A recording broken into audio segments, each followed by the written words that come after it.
It is. అంటే ట్రైలర్తోనే మేము ఒక రకమైనటువంటి కన్ఫ్యూజన్లో ఉన్నాం. ఏంటి ట్రయాంగిల్ లవ్ స్టోరీయా, రష్మిక గారు క్యారెక్టర్ ఏంటి, ఇది ఒక టాక్సిక్ స్టోరీ, ఈవిడే విలనా, ఇలా రకరకాలుగా ఉంది. ఇప్పుడు మీరు చెప్పింది ఇంకా రెట్టింపు చేసింది దాన్ని. ఎక్కడ మీరు క్లారిటీ ఇవ్వట్లేదు దీనికి సంబంధించి. సో అంటే నిజంగానే రష్మిక గారు ఇన్ అండ్ యాజ్ అన్నారు కాబట్టి మాకు ఈ డౌట్ వస్తుంది. ఆవిడే మన డ్యూయల్ షేడ్ విలన్ అంటే అదే మీరు చెప్పారు కదా, ఇప్పుడు ట్రైలర్ ఒక రకంగా క్యూరియాసిటీ అండ్ కన్ఫ్యూజన్ క్రియేట్ చేసింది.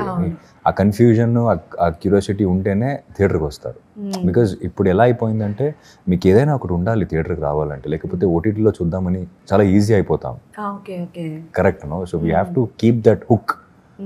దేనికి సినిమా చూడాలి, ఏదో వేరే రకంగా ఉంది సినిమా, ఏదో మనం ఎక్స్పెక్ట్ చేయవచ్చు సినిమాలో, అలా ఒక కన్ఫ్యూజన్ అంటే క్రియేట్ అయింది కదా.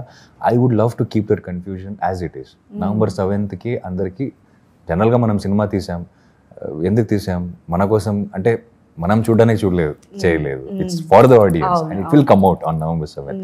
ఐ థింక్ అప్పటి వరకు ఆ క్యూరియాసిటీ అలానే ఉంటే I think it will help the cinema అనమాట. So I don't want to give any clarities regarding that.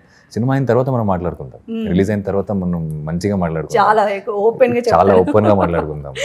అయితే అంటే ఈ హుక్ పాయింట్ కావాలని ట్రైలర్ని ఇలా టిపికల్గానే కట్ చేయాలి అనే థాట్ ఫస్ట్ నుంచి డైరెక్టర్ గారికి ఉందా అండి? Definitely. I think they have cut lot of versions అనమాట. ఐ థింక్ మోర్ దెన్ 50 అనమాట ట్రైలర్.